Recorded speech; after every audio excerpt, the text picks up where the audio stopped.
Good morning friends. இந்த மாதிரி ice cream டப்பா இருந்தால் எடுத்துக்கோங்க. 2 ஐஸ்கிரீம் டப்பா வந்து நான் எடுத்திருக்கேன். இந்த டப்பாவை நான் மார்க் பண்ணுற மாதிரி மார்க் பண்ணி ஒவ்வொரு டப்பாவையும் 2 பீஸாக கட் பண்ணி எடுத்துக்கோங்க. பாருங்கள், இந்த மாதிரி கட் பண்ணி எடுத்தோம் அப்படின்னா நம்மளுக்கு டோட்டலாக 4 பீஸ் கிடைக்கும்.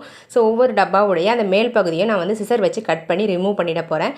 4 பீஸ்லேயுமே வந்து பார்த்திங்கன்னா கட் பண்ணி ரிமூவ் பண்ணிடலாங்க. இப்போ நம்மளுக்கு ஃபைனலாக இந்த மாதிரி கிடைக்கும்.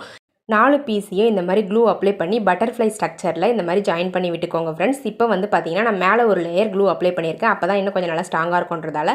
அதுக்கப்புறமா கார்ட்போர்ட் பாக்ஸுடைய அட்டையை தேவையான அளவுக்கு கட் பண்ணி எடுத்துக்கோங்க. கட் பண்ணி எடுத்துகிட்டு இந்த டப்பாவுடைய பேக் சைடில் இந்த மாதிரி க்ளூ அப்ளை பண்ணிவிட்டு அந்த அட்டையில் சேர்த்து ஒட்டி விட்டுருங்க. ஒட்டி விட்டுட்டு எக்ஸ்ட்ரா இருக்கக்கூடிய அந்த அட்டை எல்லாத்தையுமே வந்து கட் பண்ணி ரிமூவ் பண்ணிவிடுங்க ஃப்ரெண்ட்ஸ். இதுக்கு மேலே நான் வந்து பார்த்தீங்கன்னா கிஃப்ட் ரேப்பரை கட் பண்ணி அந்த டப்பாவுக்கு மேலே ஒட்டி விட்டுற போகிறேன். அப்போ தான் வந்து நம்மளுக்கு இது ஐஸ்கிரீம் டப்பா அப்படின்றது தெரியாமல் இருக்கும். பாருங்கள், நான் வந்து ஃபுல்லாகவே வந்து ஃபெவிகால் அப்ளை பண்ணி இந்த ஸ்டிக்கரை வந்து ஒட்டி விட்டுட்டேன். அவ்வளோதாங்க ஃப்ரெண்ட்ஸ், நம்மளுடைய சூப்பரான வெஜிடபிள் ட்ரே ரெடி ஆகிடுச்சு. தேவைப்பட்டால் நீங்களும் இதே மாதிரி ட்ரை பண்ணி பாருங்கள் ஃப்ரெண்ட்ஸ். பாய்.